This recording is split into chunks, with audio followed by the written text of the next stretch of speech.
I want to give you part 2 of what you need to be working on with your swing in regard to your power. Now again, understand this has very little to do with accuracy. That's more a matter of club face control than it is anything else. And so this is just going to give you more speed. In your swing, what happens is that your right arm sometimes gets level with your left arm, your right elbow particularly, in line with your left elbow, even sometimes a little on top of it this way. Then it wants to straighten a tad bit too early, so you lose some of that angular velocity that you should have. Angular velocity is just a multiplier. It just multiplies whatever rotational velocity you have. Simply that. So what I want you to work on is first making sure that at the top of your backswing, no matter how high your hands are, that your right elbow is below your left elbow. That's really, really important. Then what I want you to do is to feel like your right elbow actually bends more in the downswing and then straightens at impact. So it's going to kind of go wide, narrow, wide. Now that's the drill, that's the exaggeration, and that's what you should be doing prior to hitting every shot on the golf course, is feeling like that you go wide, narrow, wide. Yes, your left arm is going to bend when you do the exaggeration. Hopefully it won't do that in the downswing when you actually hit the ball, but if it does, it's okay. Jason Day, Jordan Spieth, Johnny Miller, Jerry Pate, all, Lee Westwood, Calvin Pete, all have had bent left arms at impact. So it does work. It's not necessarily a bad thing. So you might want to not worry about the straightness of your left arm. I know it's an old-fashioned, old-school rule, but it really doesn't apply in your case. So again, the deal here is to feel like wide, and you notice how upright this is. It can be flat too, but really wide, narrow, and wide. And it would be like trying to make the shaft hit your right shoulder in the downswing this way. Now notice that I'm not letting go with my grip. I'm not letting go with my hands here to make the shaft go down this way. I'm doing it exclusively by bending my right arm this way in the downswing, right? Like an accordion. Right hand is not coming off my left thumb. I'm just bending my right arm kind of like this. So as the downswing starts, right thumb goes toward my shoulder. Again, without letting go of the grip. Because if you just do it this way, that's not really what you're after.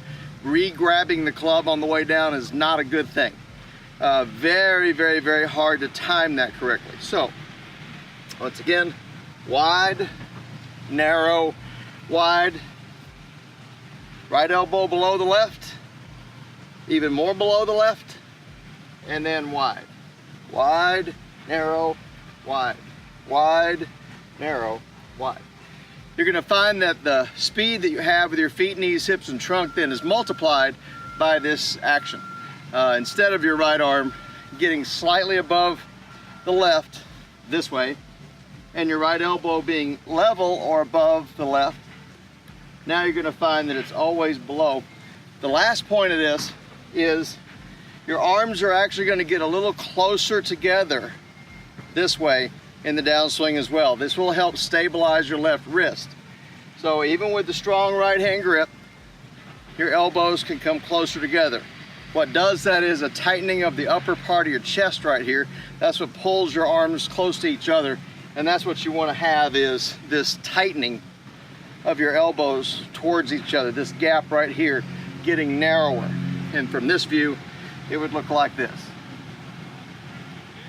All right, so in summary, what I think you should think about is, and what you should work on is, making sure that your left elbow is above your right elbow at the end of the backswing. And then if this gap right here between your right wrist and your shoulder gets narrower and then widens back out. So right elbow underneath the left, narrower and wider. Give that some practice with a short club, say a wedge, 9-iron, hitting some shots where you intentionally move that slowly. Notice the right hand going towards my right shoulder. From this view,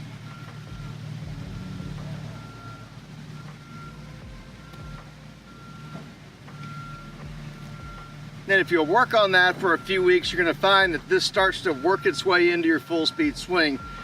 Doing it slowly and perfectly is far more important than trying to do it at full speed and doing it imperfectly.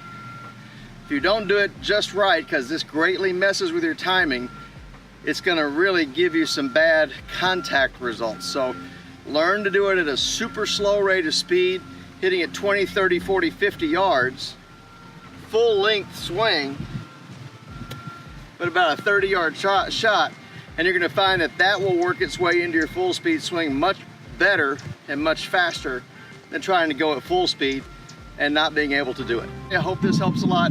Give me a call, let me know what you think after you see this video.